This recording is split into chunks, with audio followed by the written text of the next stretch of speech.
up guys, it's SpeedyGoneCuber here, and today in this video guys, I'm going to be teaching you guys how to calculate the amount of combinations there are on a 3x3 Rubik's Cube.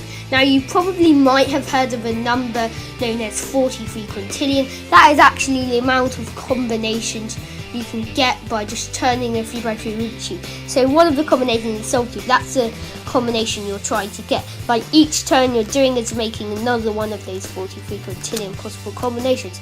Now how is that calculated? Now in this video I'm going to be teaching you guys how to calculate the amount of combinations on a 3x3 Rubik's Cube. So first we're going to look at the corners. Okay, so we're going to look at one corner. How many ways can the corner be flipped? So let's see.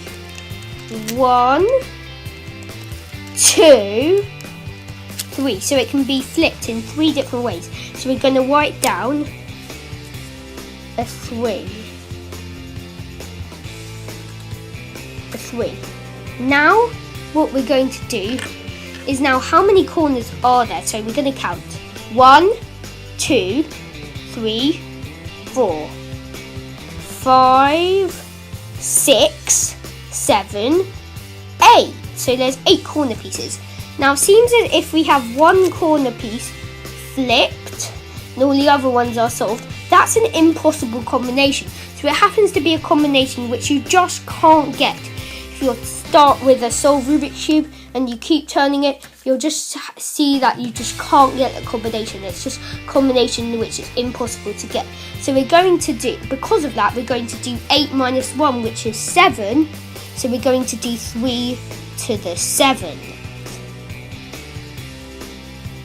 Now we're going to multiply that by the same thing but with the edge pieces. So now I'm not going to take the edges off, but you could probably just look at it, and just by looking at it you can tell that an edge piece can be flipped in 2 different ways. So we're going to put down here a number 2. Now we're going to do the same thing. How many edge pieces are there? We're going to count. 1, 2, 3, 4, 5, 6, 7, 8, 9, 10, 11, 12. So 12 edge pieces. But same thing, if I were to flip one edge piece and all the other edge pieces are flipped correctly, that's also an impossible combination like we had with the corners.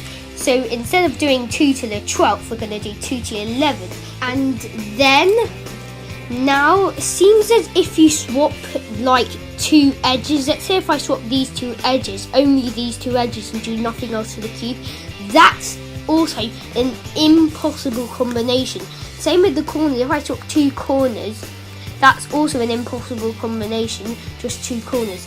So that's what, like, say if in blind, like if you're solving Rubik's Cube blindfold, you probably know this cheaper amount, which is meant to swap these 2 edges. The reason why it has to swap these 2 corners as well is because there's no algorithm that just swap these 2 edges, so it's an impossible combination. So that's basically going to leave us with dividing this by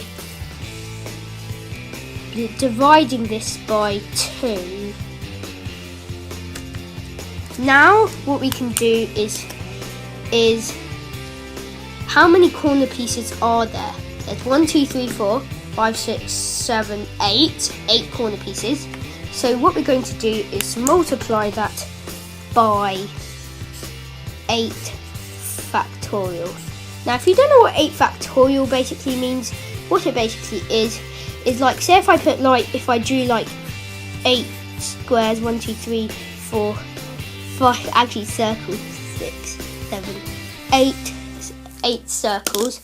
They can basically put in different positions. So say if I color coded them or something like that, and say if this one was green could go into basically any one of these spots. So each one, like this one could go over there. They could basically be swapped around into a different order, making lots of different combinations.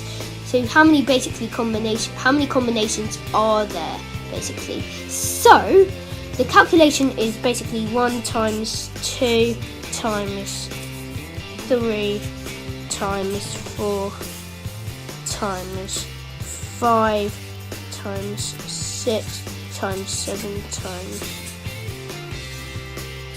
8 times 7 times 8.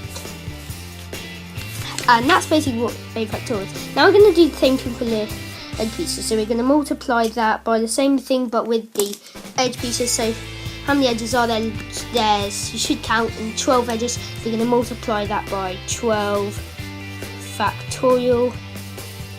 And if you work this out on a calculator, you should get the answer of 43 quintillion. So please check this out and try and work this out on a calculator. And if you calculate 3 to the 7th times 2 to the 11th divided by 2 times 8 factorial times 12 factorial, you should get the answer of 43 quintillion, which is the amount of combinations you can get on a 3x3 Rubik's Cube.